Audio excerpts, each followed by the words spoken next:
जय श्री कृष्ण दोस्तों, कृष्ण द्वारा अर्जुन को सुनाए गए उपदेश के आधार पर भगवत गीता की रचना हुई थी, जिसमें 18 अध्याय और 700 संस्कृत श्लोक समाविष्ट थे।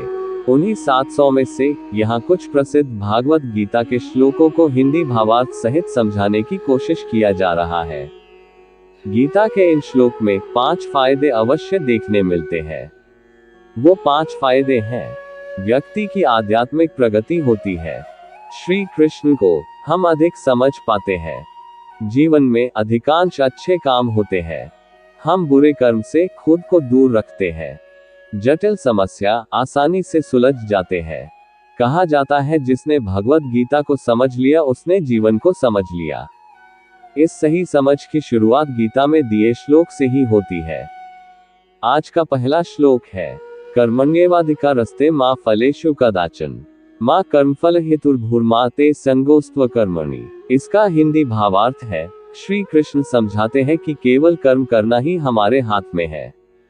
कर्म द्वारा मिलने वाले फल हमारे हाथ में नहीं है, इसलिए निस्वार्थ होकर सिर्फ अच्छे कर्म करने पर ही ध्यान देना चाहिए। दूसरा श्लोक है, यदा यदा हि धर्मस्य ग्लानिर्भवति भारत अभ्युत्थानमधर्मस्य तदात्मान सृजाम्यहम्। इसका हिंदी भावार्थ है, जब धर्म खतरे में आता है, उस पर हानि पहुंचती है और अधर्म की वृद्धि होने लगती है, तब श्री कृष्ण अपने महास्वरूप की रचना द्वारा आगे आते हैं। तीसरा श्लोक है, नैन छिद्रन्ति शस्त्राणि नैन दहति पावक न चैन क्लेद्यन्त्यपो न शोषयति मारुत। इसका हिंदी भावार्थ है, श्रीमद् भगवत गीता अनुसार आत्मा को कोई शस्त्र काट नहीं सकता, ना ही किसी प्रकार की आग उसे जला सकती है। कोई पानी, हवा या आपत्ति भी आत्मा को मार नहीं सकती। चौथा श्लोक है, यो न हृष्यति न द्वेष्टि न शोचति न कांक्षति शुभाशुभ परित्यागी भक्तिमान्यः स मे प्रियः। इसका हिंदी भावार्थ है, जो न कभी हर्षित होता है, न द्वेष करता है, न शोक मनाता है, न कामना करता है, तथा जो शुभ और अशुभ कर्मों का त्यागी है, ऐसा भक्तियुक्त पुरुष भगवान श्री कृष्ण को प्रिय है। पांचवा श्लोक है, क्रोधात् भवति समोह समोहात् स्मृति विभ्रमः स्मृति भ्रंशात् बुद्धिनाशो बुद्धिनाशात् प्रणश्यति। इसका हिंदी भावार्थ है, क्रोध से मनुष्य मर जाता है, यानी मूढ़ हो जाता है, जिसके परिणाम स्वरूप स्मृति भ्रमित हो जाती है। स्मृति भ्रम से मनुष्य की बुद्धि नष्ट हो जाती है और बुद्धि नष्ट होने पर व्यक्ति खुद को नष्टता की तरफ ले जाता है।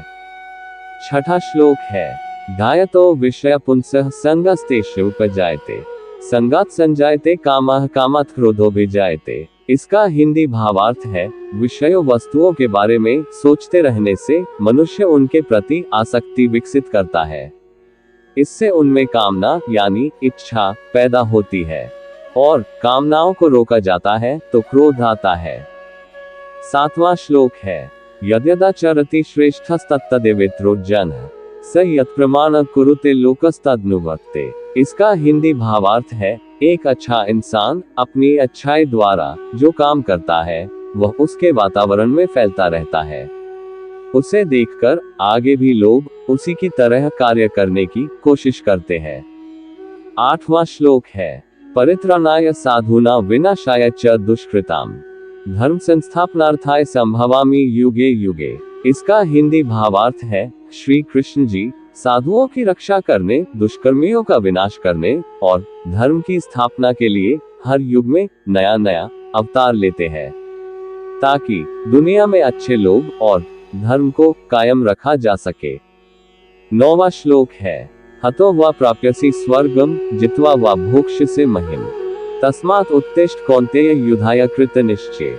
इसका हिंदी भावार्थ है, एक योद्धा यदि युद्ध में वीरगति प्राप्त करता है तो उसे प्रभु द्वारा स्वर्ग मिलता है। योद्धा अगर विजय प्राप्त करता है तो उसे धरती पर सुख मिलता है। इसलिए बिना डरे निश्चित होकर युद्ध करो।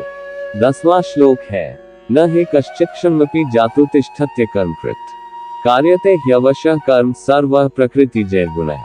इसका हिंदी भावार्थ है, कोई भी मनुष्य किसी भी काल में थोड़े वक्त के लिए भी कर्म किए बिना नहीं रह सकता।